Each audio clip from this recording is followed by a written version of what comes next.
gram-negative infections. कौन से gram-negative infections? Gram-negative bacilli. कौन से gram-negative bacilli? Aerobic gram-negative bacilli. So there must be some mechanism by which these are useful in only aerobic gram-negative bacilli, by which these are not effective in anaerobes. Anyways, चलिए पढ़ते हैं. Aminoglycosides are a class of antibiotics used mainly in the treatment of aerobic gram-negative bacilli, although they are also effective against other bacteria, including gram-positive foci such as Staphylococci and other bacteria such as Mycobacteria, Mycobacterium tuberculosis, Mycobacterium leprae. So they may be effective against other bacteria as well, but generally speaking, they are effective in gram-negative bacilli infection, which are aerobic, but they have some activity against some gram-positive foci such as Staphylococci, as well as these are very useful drugs in the management of mycobacteria sometimes. Sometimes you may encounter a tubercular mycobacteria which is resistant to other drugs. There you may consider giving the person aminoglycoside as well. And one important point to be remembered about aminoglycoside is that these are often used in combination with other antibiotics. क्यों करते हैं combination में use? आप इसको isolation में भी use कर सकते हैं gram-negative bacillary infection के लिए. But in general, aminoglycoside have a tendency to increase the effect of other drugs. Maybe they improve the spectrum of activity. Maybe you are giving a drug which is broad spectrum in nature, but if you combine an aminoglycoside, then the activity against all those bacteria may increase. At least the activity against aerobic gram-negative bacilli will increase many folds. So aminoglycosides are often used in combination with other antibiotics, with other antimicrobials. What kind of action do aminoglycosides have? These are again bactericidal antibiotics. These are bactericidal. शायद अभी तक हमने किसी static की बात करी है. अभी तक जो हमने बात करी है बीटा-लैक्टम्स, sulfonamides, chloroquinolones, उसमें से कोई bacteriostatic था? Can anyone tell me?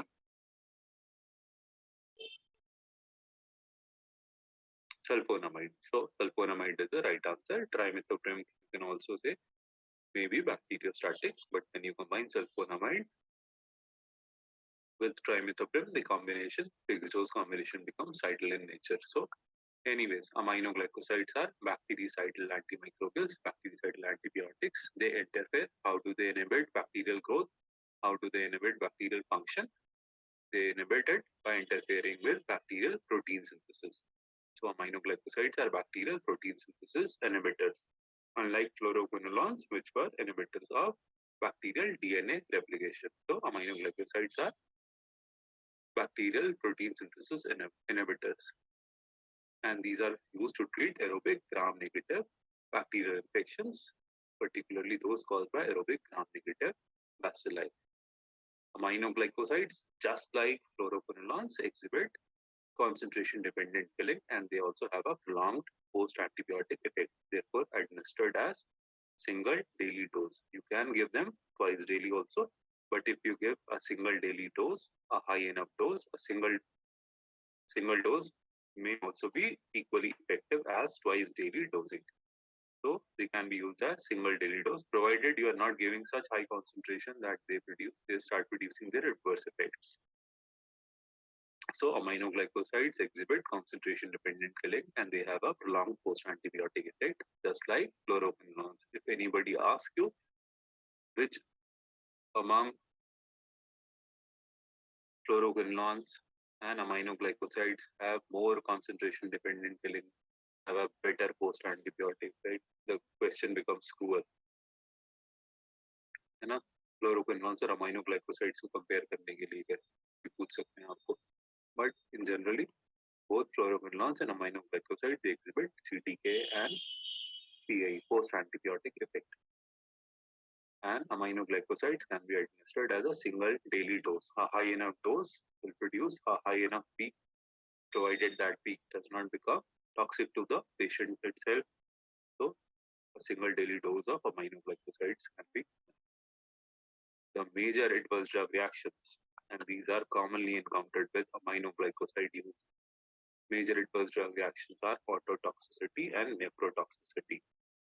Another important adverse drug reaction which is encountered is muscle weakness. Muscle weakness. So whenever anyone asks you what are the adverse effects of aminoglycosides that you know of, you must be ready with ototoxicity and nephrotoxicity.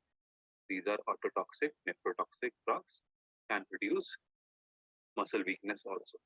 So these are some important properties about aminoglycosides. This is a diagram, this is a picture showing the chemistry in aminoglycoside. Aminoglycosides. It may have aminoglycose on the sides. It may have amino sugars connected with a non-protein entity by glycosidic linkages. So शायद इसका नाम यही सा है. So this is the first one is a general structure of aminoglycoside. It contains two amino sugars on the side which is attached to non-sugar moiety in the center by glycosidic linkages.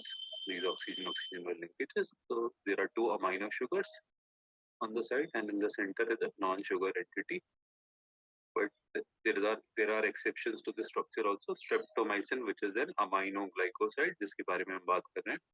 It has this amino sugar on the side, ये streptidine, and non-sugar moieties.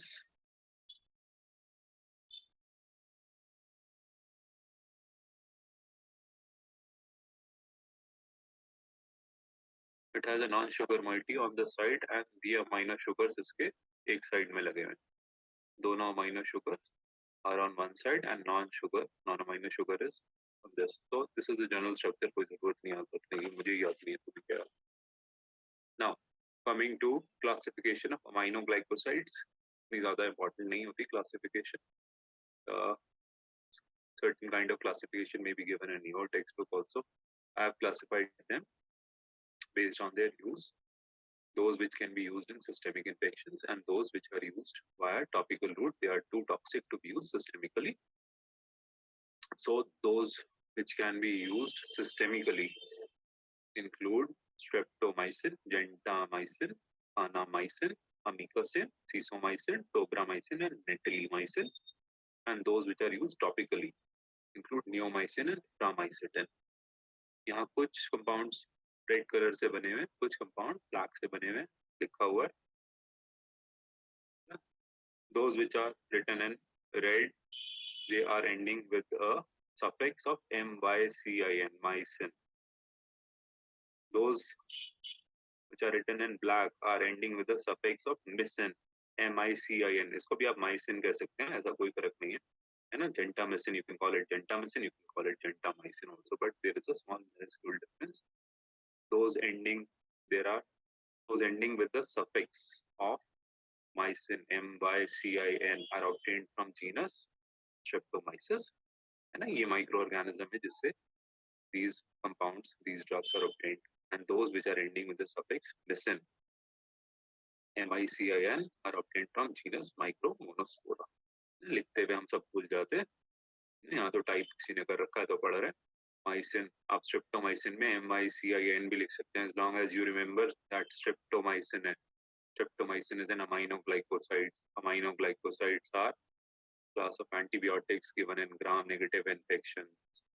These are often used in combination with other drugs. These are bactericidal. They interfere with bacterial protein synthesis. These are used to treat aerobic gram-negative infection. They exhibit CTK, PAE, and major ADRs. Important adverse drug reactions are ototoxicity, nephrotoxicity, and neuromuscular weakness. है ना? So spelling की कोई importance नहीं होती, but those which are ending with the suffix MYCIN are obtained from this particular microorganism. Those which are ending with the suffix mycin are obtained from Micromonospora. There are certain semi-synthetic drugs also, such as netilmycin.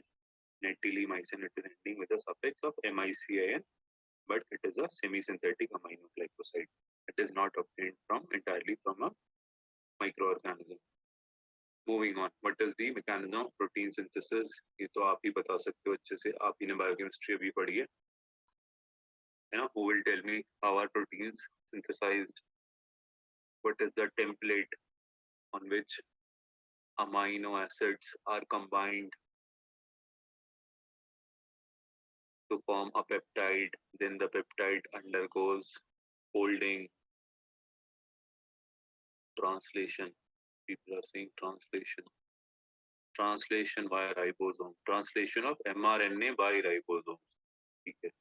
So the template is mRNA, and mRNA contains codon, and the anticodons are present on the corresponding tRNA, and that tRNA combines with its particular amino acid. It brings the amino acid to the mRNA, and with the help of ribosome, there is production of a long peptide.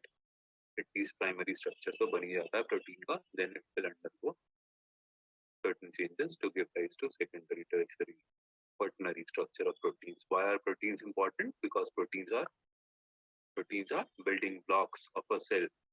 If there is no protein, there are no structural components. There are no bricks to build anything. If there are no proteins, there are no enzymes. Enzymes are important for carrying out important metabolic functions. So by inhibiting protein synthesis, aminoglycosides, they inhibit the bacterial function. This is the formation. This is a diagrammatic representation. आपको बहुत बार पढ़ाया गया होगा biochemistry में, कोई important नहीं है याद रखने के लिए, और अगर आप पढ़ना चाहें दोबारा से तो कोई इतना बुरा भी नहीं है.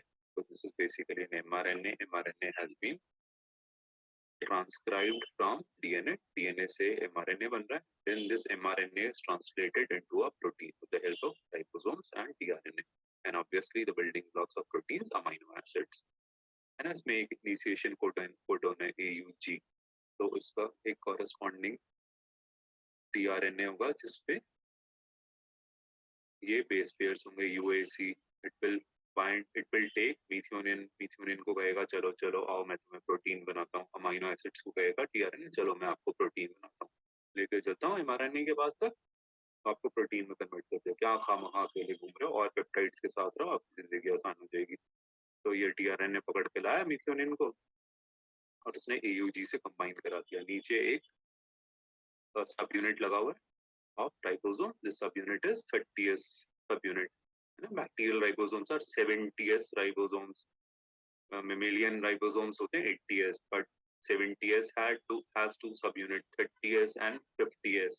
30th वाला छोटा सब यूनिट होता है, तो ये छोटे सब यूनिट पे लगा दिया है. फिर भी कोई साइट होती होगी, एक्सेप्टर साइट कहते होंगे, ए साइट होती होगी, है ना. तो यहाँ पे ये कुछ प्रोटीन सिंथेसिस करते हुए दिखा रहे हैं. tRNA आया, मिथियोनिन को लाया, कंबाइन किया. 30th subunit of ribosome is also required, है ना. उसके बाद ये दूसरा वाला सब यूनिट लग गया 50th सब यूनिट. तो ये एक असेंबली बन गई प्रोटीन सिंथेसिस की. 30th 50th पूरा राइबोसोम बन गया.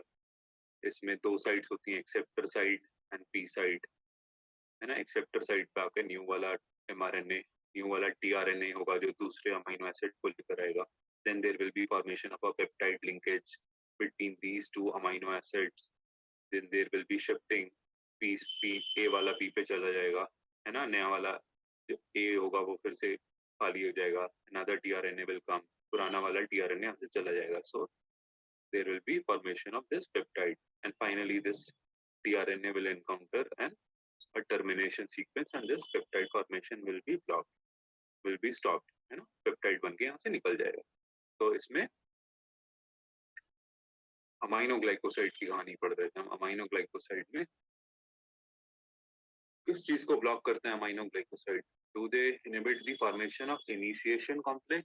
Do they inhibit the joining of 50th ribosomal subunit? Do they inhibit protein elongation? Do they inhibit termination of translation? कौन से स्टेप को इनहिबिट करते हैं, कोई बता सकता है? Which step is inhibited by?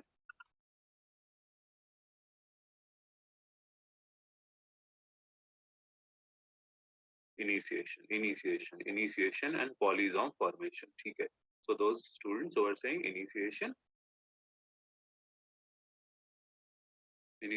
of protein synthesis by binding on the 30th subunit on the A side, ऐसा भी कह सकते हैं. So initiation complex, ये सारी चीजें आप कह सकते हैं. अगर ये सारी चीजें आप They also induces misreading of mRNA. सही बात है. Initiation complex नहीं बनेगा तो they will induce misreading of mRNA. Incorrect proteins बन जाएंगे. Misreading होगी codons की तो गलत पेप्टाइड आके कलेक्ट हो जाएंगे. बनना था कुछ बन जाएगा कुछ, है ना. तो ये सारी चीजें आप कह सकते हैं. So how do they enter into the cell of a gram-negative bacteria? Initially they penetrate the, किसकी बात कर रहे हैं, अमाइनोग्लाइकोसाइड्स की. अमाइनोग्लाइकोसाइड्स के मैकेनिज्म ऑफ एक्शन की. इनिशिएशन कॉम्प्लेक्स को प्रिवेंट करने के लिए बैक्टीरिया को सेल के अंदर आना पड़ेगा.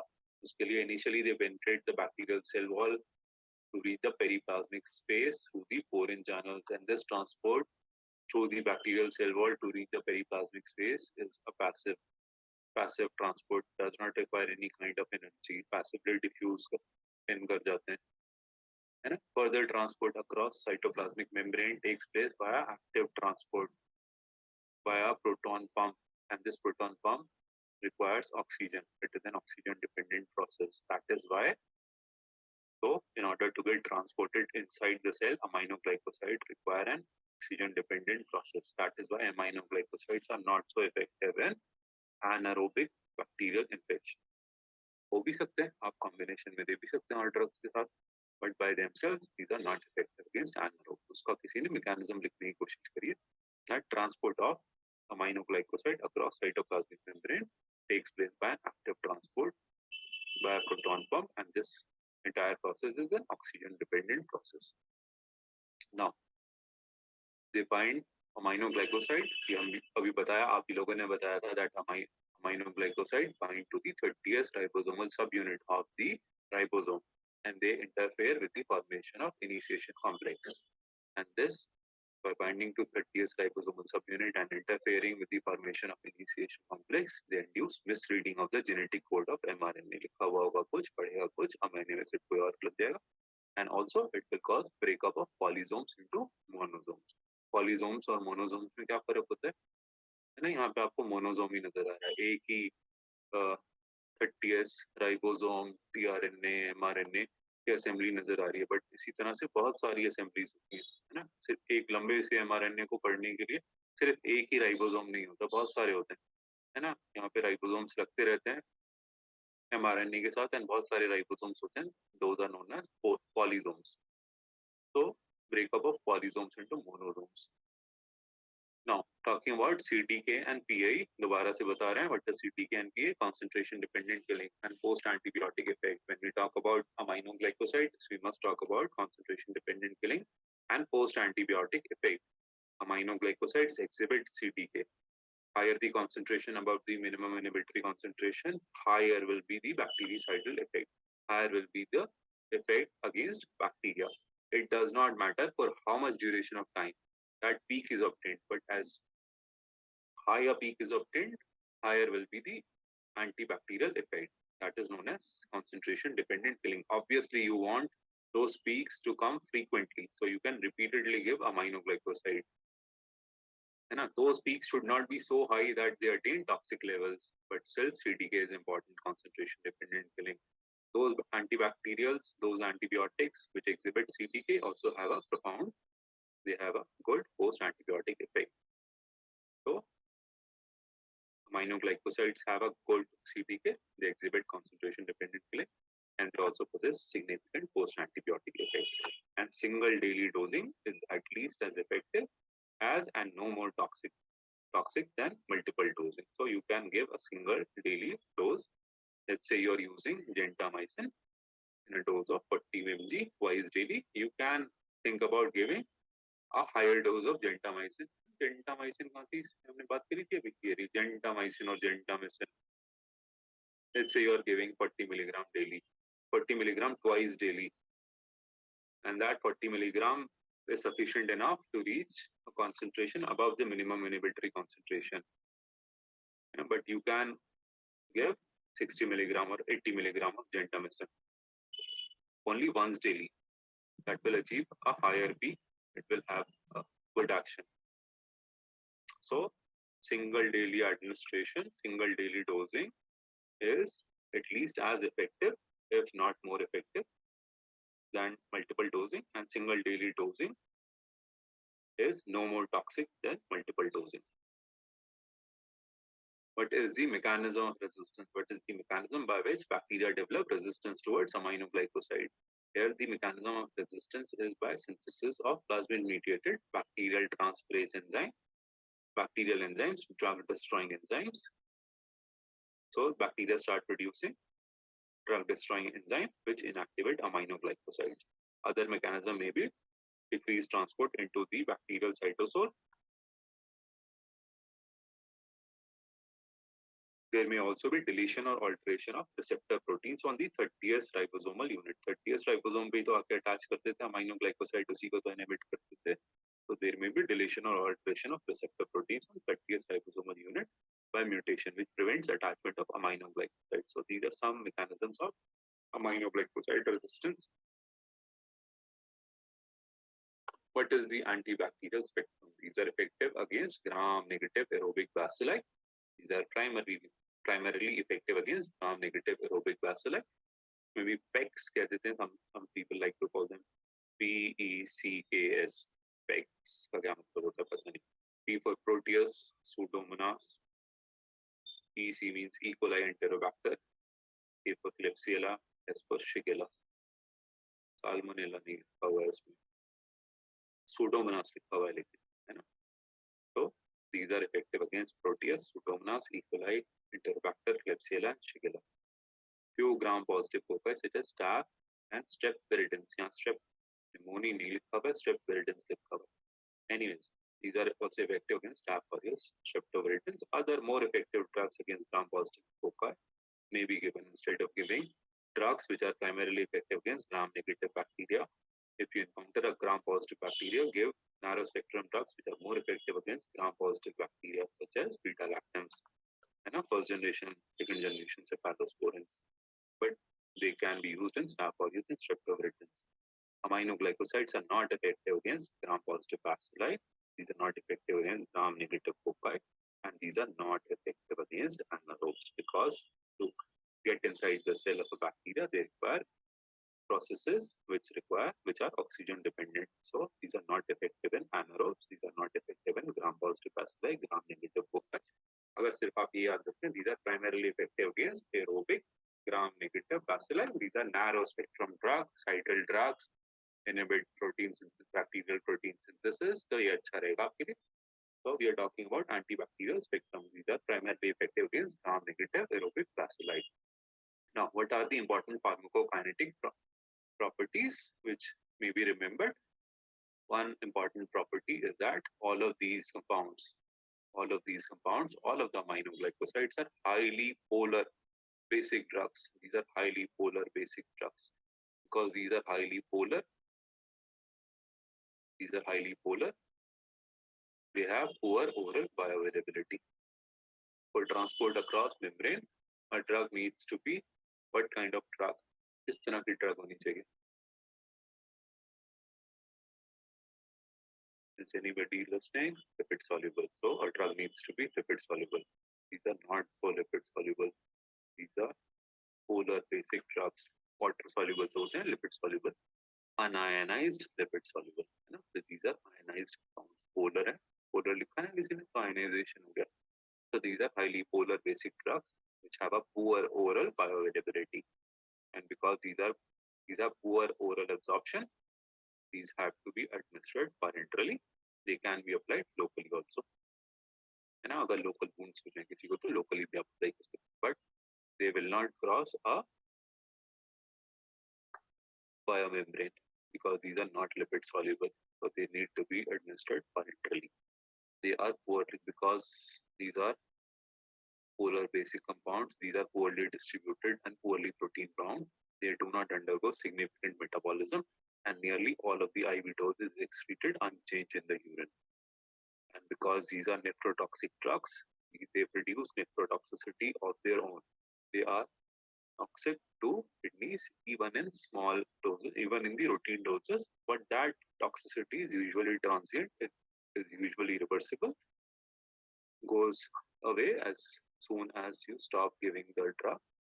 That toxicity may become permanent if you lose aminoglycoside for long duration of time if you use very high doses of aminoglycosides. Anyways, pharmacokinetics of aminoglycosides, nearly all IV dose is excreted unchanged in the urine, and dose adjustment is always required in a patient of renal insufficiency. Although आप सभी drugs की जिनकी elimination renal route से हो रही हो, if you encounter a patient who has renal compromise, you must do dose adjustment. But dose adjustment is particularly more important when you are talking about drugs which are by themselves nephrotoxic, which by themselves are causing nephrotoxicity. So if a person is suffering from renal insufficiency, you must avoid giving high doses of aminoglycoside. Moving on.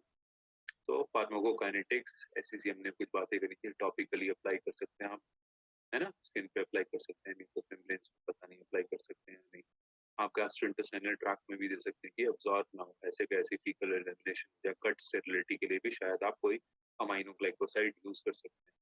Does not penetrate into CNS, lipid membranes membranes को cross नहीं करता, but आप CNS meningitis management के लिए शायद आप patient को इंट्राथीकली aminoglycoside दे सकते हो, शायद ना दिया जाता, but normal routes of administration are intravenous and intramuscular. The majority of drug appears unchanged in the urine. Now, what do we do for a patient of renal insufficiency? For a patient of renal insufficiency, you must know serum creatinine value and the dose adjustment should be done. यहाँ पे किसी ने लिखा है the dose for a patient of renal compromise should be equal to normal therapeutic dose divided by serum creatinine value in milligrams per deciliter. This is provided the normal serum creatinine values are 1. The patient की जैसे ही renal failure, when the patient goes into renal failure, renal compromise, the serum creatinine values will increase and the therapeutic dose will thus decrease. You could improve this formula by writing normal therapeutic dose divided by patient serum creatinine value divided by normal serum creatinine value. You will have a ratio of the serum creatinine value of the patient, how much it is raised above the normal, and then the therapeutic doses of aminoglycoside will decrease. Other formulas which could be used for calculating corrected dose is with the help of creatinine clearance, and creatinine clearance can be measured with this particular formula: 140 minus age multiplied by weight in kilograms, serum creatinine multiplied by 72. So you can calculate the creatinine clearance of the patient, and the corrected dose for an aminoglycoside would be equal to normal dose divided by normal creatinine clearance multiplied by patient creatinine clearance. So as the creatinine clearance decreases for patient of renal compromise, the corrected dose for aminoglycoside should also decrease. For females, you can multiply this by 0.85 above values. ऐसा क्यों कर रहे हैं पता नहीं, शायद आपको मालूम. Now we are talking about clinical. We were saying that dose adjustment should be done in patients of renal insufficiency. Now, what are the clinical uses of aminoglycosides? These are used in gram-negative bacillary infections causing septicemia, pelvic and abdominal sepsis. They can be used in bacterial endocarditis caused by enterococcal, streptococcal or staphylococcal infection of heart valves. These are useful in pneumonias, tuberculosis. These are particularly useful in tularemia. They can be used in plague, brucellosis. Maybe they are combined with other drugs such as tetracyclines, which are important for management of plague and brucellosis. Clinical uses of aminoglycosides also include topical use of neomycin, pramycin, tobramycin. Neomycin comes along with bacitracin और दूसरी drug होती है, उसका combined topical application के लिए आता है. Pramycin usually is available in the form of a cream. Topical cream आती है, antibacterial cream. Soframycin अगर आपने सुनी हो. Tobramycin is available as eye drops for conjunctivitis. आपको conjunctivitis नहीं भी हो तब भी आप tobramycin तो डाल ही लेते हो अपनी आंखों में, चलो tobramycin डाल दो, आंखें जल्दी से सही हो जाएंगी, पता नहीं ठीक करते हैं. Anyways, infection of conjunctival external ear is another clinical use. Another important clinical use is to sterilize the bowel of a patient who receives immunosuppressive therapy, or you can sterilize the bowel before surgery, and in patients who are suffering from hepatic coma, because the gut bacteria, the gut microorganism produce large quantities of ammonia, and in patients who have hepatic compromise, the ammonia will not be converted, excess ammonia will not be converted into urea.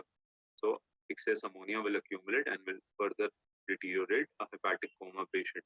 So you can decrease the bowel content of bacteria by giving, you can sterilize the bowel of a patient, you can decrease the bacterial content, microorganism content of the bacteria, you can decrease the ammonia production in patients of hepatic coma by using aminoglycoside.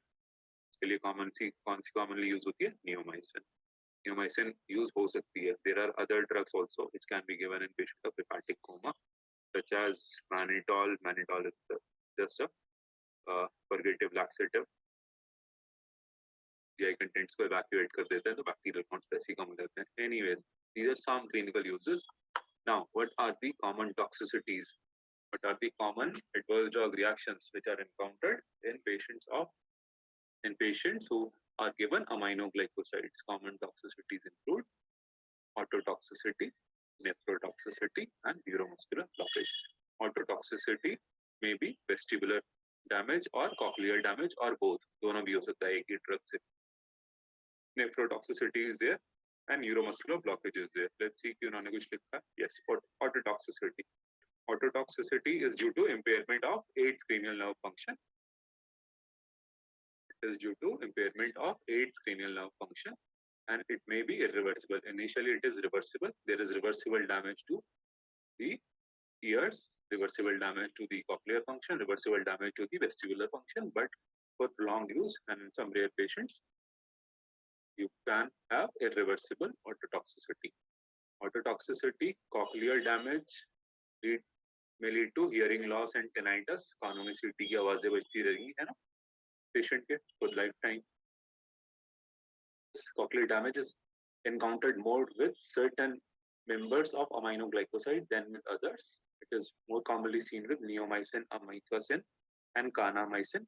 Kanamycin, so I think, has been withdrawn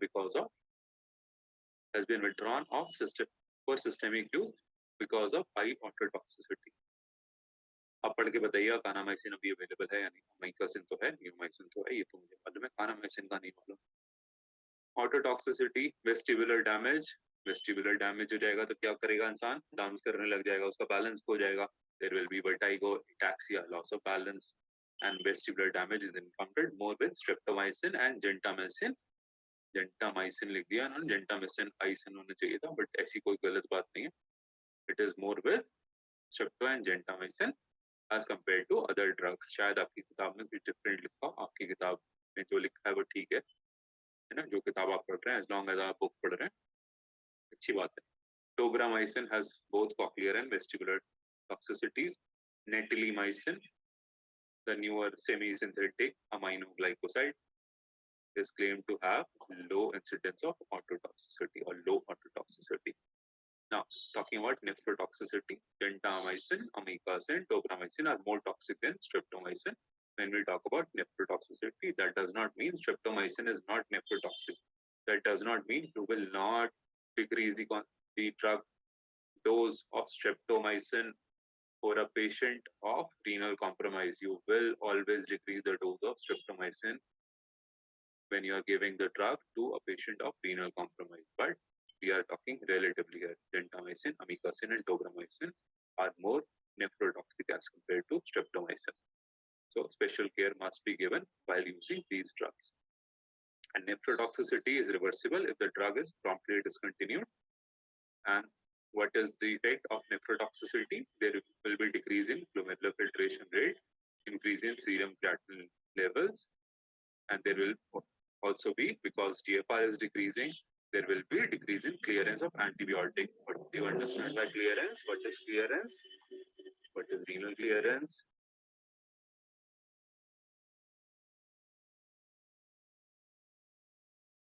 I don't think anybody is listening anymore. 209 are still here. Who can tell me what is clearance? Amount of plasma cleared of that substance per unit time. Wow, देखो कितना अच्छा सा answer है ना. So amount of plasma, the volume of plasma that is cleared of that particular substance per unit time is known as clearance. Clearance may be due to renal route, clearance may be via pulmonary route, clearance may be via excretion in sweat also. There you can calculate total body clearance also. But generally speaking, when we say clearance, then we are talking about renal clearance. So the clearance of drug will be decreased because of decrease in GFR, because of nephrotoxicity produced by aminoglycoside. Now, neuromuscular blockage. Neuromuscular blockage. है ना, 3 important adverse effects आपको बताए.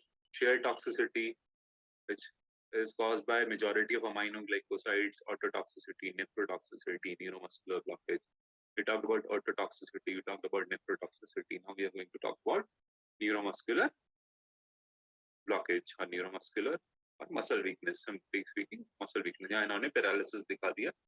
जरूरी नहीं है कि neuromuscular paralysis ही कर देगा. Neuromuscular सिर्फ weakness हो सकती है. But if the patient has underlying neuromuscular problems like myasthenia gravis, then the patient may experience additional difficulty in normal muscle function. So the myasthenic crisis may be exaggerated when you use aminoglycoside in a patient of myasthenia gravis. If the patient has been given, let's say, neuromuscular blocking agents, peripherally acting muscle relaxants, neuromuscular blockers जिनको कहते हैं, which block the neuromuscular junctions, which block the cholinergic receptors, which block the N type of receptors present on the muscle end plate. When do we give peripherally acting skeletal muscle relaxants? During surgeries to obtain muscle relaxation in order to perform complicated procedures ताकि हम muscles relax कर सकें, muscles को retract कर सकें, cavity के अंदर properly देख सकें. If we are performing an orthopedic procedure, there is adequate muscle relaxation. But if you give an aminoglycoside with a peripherally acting neuromuscular blocker with a muscle relaxant, you may experience exaggerated effects of neuromuscular blockers such as respiratory paralysis can occur in patient, or the reversibility may not be there with use of peripherally acting skeletal muscle relaxant. तो वहाँ पे आपको neuromuscular blockage को याद रखना है कि आपकी neuromuscular blockage aminoglycosides की वजह से तो नहीं हो रही. देखते हैं इन्होंने क्या लिखा. Neuromuscular blockage is caused by neuromuscular junction blockage by displacing of calcium ions from neuromuscular junction by blocking the postsynaptic NM receptors. है ना, NM receptors लिख दिया इन्होंने. This is the nicotinic muscarinic type, NM type of receptors which is present on muscle end plate, and it can also be due to inhibition of acetylcholine release from the motor nerve.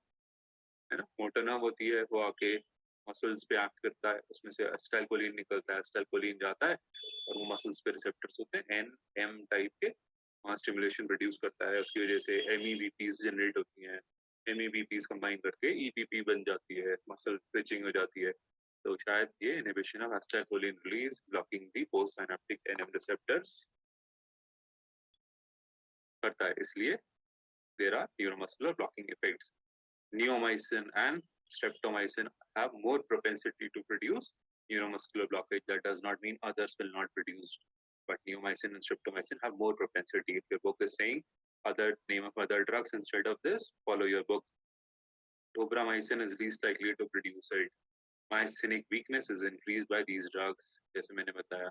Now, where do we have to exercise precaution, or where are aminoglycosides contraindicated? In pregnancy, you can use aminoglycoside, but you must use it with caution because pregnancy may there have been cases of fetal autotoxicity. But pregnancy as per se is not contraindication for aminoglycoside use, and you should avoid giving an aminoglycoside with other autotoxic drugs. Autotoxic drugs और कौन सी होती हैं? Furosemide and minocyclines. And carriers का मतलब ये नहीं है दो के अलावा ऑटोटॉक्सिक नहीं होती. There are number of drugs which are autotoxic. Furosemide, loop diuretics, minocycline is a is an antibiotic belonging to tetracycline group. These are other autotoxic drugs. So you should not combine aminoglycoside with other autotoxic drug. You should not combine aminoglycoside with other nephrotoxic drugs, that is vancomycin, which is a glycopeptide antibiotic. Cisplatin कहाँ use होती है? It is an anti cancer chemotherapy में use होती है, कहीं और use होती है, और भी कहीं पे होती होगी. You should avoid using aminoglycoside in elderly patients. क्यों elderly में नहीं यूज करना चाहिए? Because already renal compromise शुरू हो जाता है. Those with kidney disease और भी reasons होते हैं elderly में, सिर्फ renal compromise के अलावा भी. And those people who have kidney diseases should not be given aminoglycoside, and their use should be cautious when we are using them with muscle relaxants. Muscle relaxant बोलें तो है ना, कौन से वाले मसल रिलैक्सेंट? सेंट्रली एक्टिंग या peripherally acting? Peripherally acting skeletal muscle relaxant. Do not mix with any other drugs in the same syringe. Aminoglycosides should not be mixed, and because they have to be injected, they are taken in a syringe.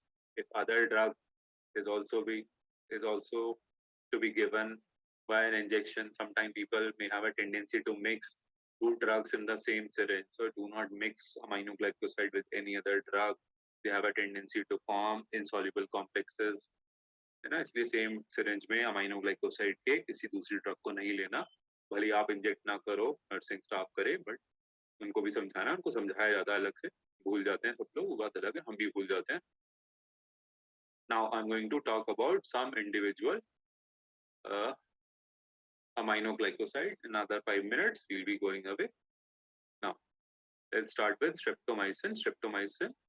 Some important properties are that triposomal resistance develops fast towards streptomycin, so it has a limited usefulness as single agent. Do not use streptomycin as a single drug. Always use it in combination. Plague, tularemia, and brucellosis are some indications for streptomycin use, where it is combined with other group of drugs, other group of antibiotic, which is particularly useful in these infections by the name of tetracycline. Tetracycline या एक compound tetracycline का streptomycin combine किया जाता है, and use against plague, tularemia, and brucellosis. Streptomycin is also useful in the management of subacute bacterial endocarditis due to Streptococcus viridans and Picalis with penicillin. It is combined with penicillin, but for subacute bacterial endocarditis, instead of streptomycin with penicillin, gentamicin with penicillin is preferred. नहीं याद रहता तो कोई बात नहीं. Streptomycin is also a reserved first-line drug for tuberculosis, used only in combination. Always use streptomycin in combination. Streptomycin is used for TB patients also. First-line drug होती है, reserve first-line drug होती है ना. इसकी terminology change भी कर दे कोई, reserve first-line की जगह उसको second-line बना दे. But you must remember that streptomycin is an effective drug in the management of tuberculosis.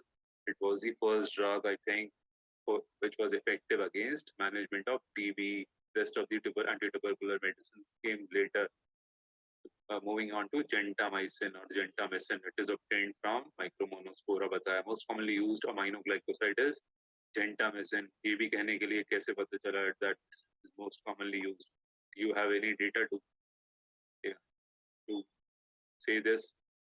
Do you have any evidence? Do you have drug utilization studies? आपको मालूम है कितने किलो gentamicin यूज हुआ India में? कितने kilo, कितने quintal, कितने turns aminoglycosides में से gentamicin यूज हुआ? बट किसी ने लिखा है तो शायद सोच समझ के लिखा हो. Gentamicin is most commonly used aminoglycoside. It is more potent than streptomycin. इसका मतलब इसकी dose of gentamicin must be lower. Usual dose is 20 milligrams. Streptomycin usual dose is 500 milligrams. So gentamicin is more potent. Gentamicin has broader spectrum.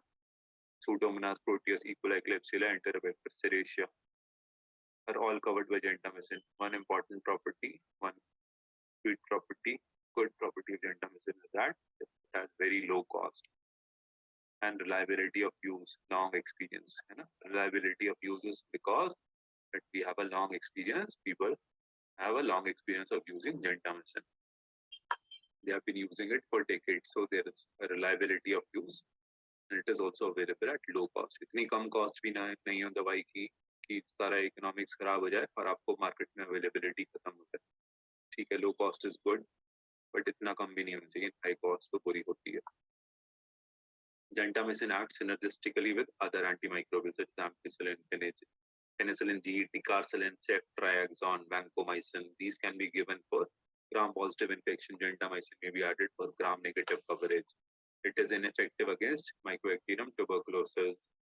Streptomycin जहाँ useful थी, gentamicin वहाँ पे useful नहीं है. Although both belong to aminoglycosides, gentamicin is not effective against. Generally speaking, it is not effective. Gentamicin is relatively more nephrotoxic as compared to other aminoglycosides. Gentamicin use is restricted to serious gram-negative bacillary infections such as septicemia, sepsis, fever, and immunocompromised patients. Can be used in pelvic infections along with metronidazole. Metronidazole provide coverage against anaerobes.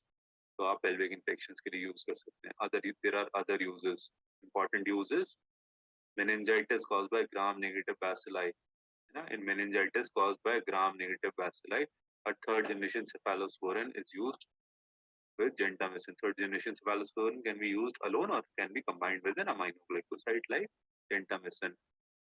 Aminoglycosides are often used in combination with other drugs. Now, what are the guidelines for adjusting dose? ऐसा कुछ जरूरी नहीं है. These are not fixed rules. These are guidelines. Guidelines are lines which are there to guide you. Are guidelines. These are not facts. These are not rules. Fixed rules कि आपने इसको तोड़ दिया तो आपको हंसी हो जाएगी, ऐसा नहीं. Guidelines for adjusting dose in renal insufficiency. You are saying aminoglycosides are nephrotoxic drugs, so those adjustments should be done in patients of renal efficiency. As the creatinine clearance decreases, the percentage daily dosing decreases. You can also decrease the frequency of dosing. अगर high creatinine value, you can give it every 24 hours. If the creatinine clearance decreases, so you can decrease the frequency of dosing. Instead of giving it every 24 hours, you can give it every 48 hours. So you must remember that in patients of renal compromise, dose adjustment for aminoglycoside is important. Now, tobramycin. Why is tobramycin important? It is identical to gentamicin, used in Pseudomonas and Proteus infection, particularly useful in these two infections. And it probably the ototoxicity and nephrotoxicity of tobramycin is less as compared to gentamicin. But the cezomycin is again identical to gentamicin. It is more potent on Pseudomonas and beta hemolytic streptococci. It is more effective on Pseudomonas and beta hemolytic streptococci, and it is used interchangeably with gentamicin. और भी properties होती हैं जो आप compare कर सकते हैं. But for therapeutic use only, you must always remember 4 points: rational use of medicine, efficacy, suitability, safety, cost. है ना, यही तो होता है जब हम rational use of medicine बढ़ाते हैं. आपको इंडिविजुअल ड्रग्स के बारे में इतना ज्यादा याद रखने की कोई जरूरत नहीं है, but you should have a broad idea. Now amikacin के बारे में इतना सारा लिखा हुआ है, टोब्रामाइसिन के बारे में कम लिखा हुआ है, तो शायद अमीकासिन कॉमनली यूज्ड ड्रग होती हो, शायद अमीकासिन ज्यादा इंपॉर्टेंट होती हो. Amikacin is less toxic semi-synthetic derivative of kanamycin. It is less toxic semi-synthetic derivative of kanamycin. Kanamycin, कानों की toxicity जो करता था, highly ototoxic drug, which has been withdrawn for systemic use. So amikacin is less toxic semi-synthetic derivative of kanamycin. It is resistant to enzymes that inactivate gentamicin and tobramycin. So those bacteria who have become resilient to gentamicin and tobramycin may still be sensitive toward amikacin. It has widest spectrum of activity in aminoglycosides. Widest spectrum of activity overall antimicrobials में नहीं है, overall drugs में नहीं है. It has widest spectrum of activity among aminoglycosides. Uses are similar as that of gentamicin. And important use is multi-drug resistant TB, MDR TB, XDR TB. आप कह सकते हैं कि हम amikacin use कर सकते हैं. This is the normal daily dose. So there are some important properties about amikacin. Netillimycin, है ना, अंग्रेजों की आवाज आती है, अंग्रेजों लड़कियों की आवाज, neatly. Netillimycin. It is a semi-synthetic aminoglycoside, semi-synthetic derivative of cezomycin. It is relatively resistant to aminoglycoside inactivating enzymes. More active against these bacteria, less active against Pseudomonas. Doses and pharmacokinetics are similar to gentamicin. Always remember ototoxicity, nephrotoxicity, neuromuscular blockage, and dose adjustment for every aminoglycoside in patients of nephrotoxicity. Neomycin has wide spectrum. However, it is too toxic for parenteral use. आपको inject नहीं करनी है neomycin. अगर आपको neomycin का injection मिल जाए, it is too toxic. आपकी kidneys को जला देगी, आपके कानों को खराब कर देगी. आपके जब हम लोग पढ़ा रहे होते हैं ना, अक्सर हम पेशेंट बोलने की बजाय स्टूडेंट को बोल देते हैं, और फिर स्टूडेंट्स को उसकी वजह से डिप्रेशन में होता है, उनको मेडिकल स्टूडेंट सिंड्रोम हो जाता है कि शायद हमें इतनी सारी बीमारियां ना हो जाए. पूछेंगे हम आपसे what is medical student syndrome, पढ़ के आना next time.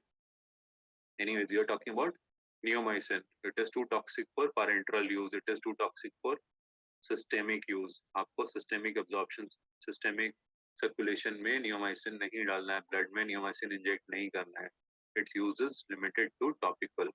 Its use is that it is given for gut sterilization. It can be applied on skin. Topically used in skin, eye, and external ear infection. Combined with bacitracin or polymyxin B to widen antibacterial spectrum.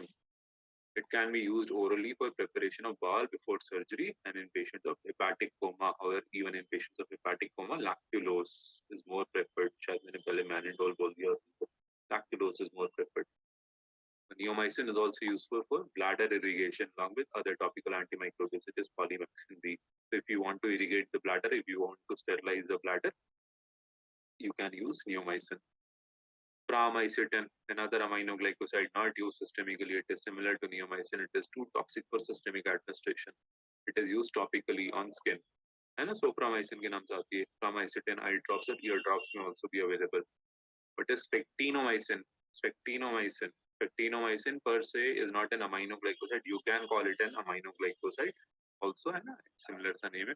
But spectinomycin is a drug related to aminoglycoside which is used as a single dose treatment for penicillinase producing Neisseria gonorrhoeae. So if you come across a gonorrhea patient associated with this penicillinase production, you may consider giving a single dose of spectinomycin.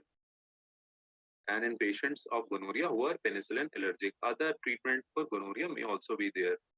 Gonorrhoea में आप penicillin भी दे सकते हैं, penicillin allergy की जगह पे स्पेक्टिनोमाइसिन भी दे सकते हैं, और कोई ड्रग्स भी दे सकते हैं, हो सकता है और ज्यादा ड्रग्स इफेक्टिव होती हैं. But this particular aminoglycoside, a similar drug to aminoglycoside, is used as single dose treatment for PPNG and gonorrhea and penicillin allergic patients. Thank you. But जाने से पहले अभी आपको एक छोटा सा पोल फिर से